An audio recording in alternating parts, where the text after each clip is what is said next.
ሄሉ ታገተች። ሄሉም የታገተችበት ምክንያት የቤዛና የወንድሟ ሴራ። አቤት ቤዛ ግን ቢስሚላ እንዴ ነው ተንኮላ ሁሌ እንትን የሚለው የሷና የፍቅር ተንኮል ማያርቀው።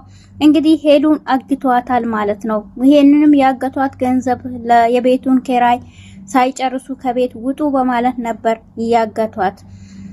ሮታ ራሴን አጠፋለሁ ብላ ከዶክተሩ ካናዳ ይሄዳለው ስላላ ራሴን አጠፋለሁ ብላለች። ባቡሬንና ሊሊን አክስታቸው ልጅ እየተከታተለቻቸው ነው። እነሱንም ተከታትላ እኔ ይሄን ደስታችሁን ሲኦል ያረጋዋለሁ በማለትም ትከታተላቸዋለች።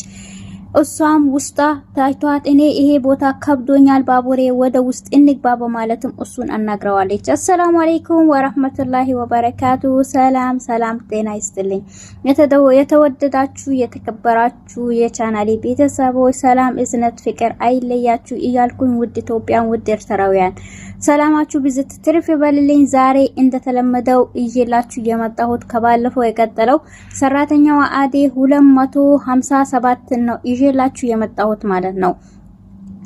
ቤዛና ወንድሟ እንግዲህ ሄሎን አግቷታል። ያገቱባትም ምክንያት ሁለቱም ተነጋግሮ ገጀራውን እንደሚከታተሉትም አወቀች። ገጀራው ወደ ሐዋሳ ሄዷል። ነገር ግን ይሄን ቦታ እኔና አንቴ ለጥቅም እንጠቀምበታለን፣ እሱ የሚጠቀምበት የነበረው እኛ እንጠቀምበታለን። ይሄ ማለት ሰውን አምጥተን አግተን እንጠቀማለን፣ ገንዘብ እንቀበላለን ማለት ነው በማለትም ለወንድሟ ትነግረዋለች። እኔን ቅድም የሄሉ ባልና እና እሹ ተሰብስቦ መጥቶኛሉ። እናም ደግሞ በጣም ነው ያስፈራሩኝ በማለትም ይነግራታል።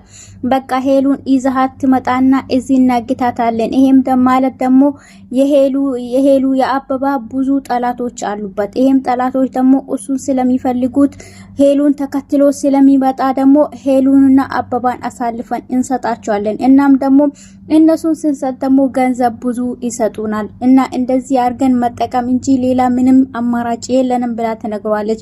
አረ ይሄን ነገር በፍጹም አላረገውም እንዴ! እንዴት አበባን ሊሞት እንሰጣለን?